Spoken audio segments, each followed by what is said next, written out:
Stephen వలె ఆరాధన, అబ్రహాము ఇస్సాకును బలి ఇచ్చిన ఆరాధన, రాళ్లతో చంపబడిన స్టెఫను వలె ఆరాధన, ఆరాధన స్తుతి ఆరాధన,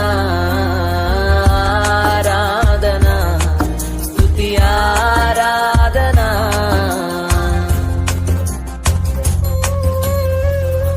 పదివేలలోనా అతి సుందరుడా నీకే ఆరాధన, ఇహ పరములో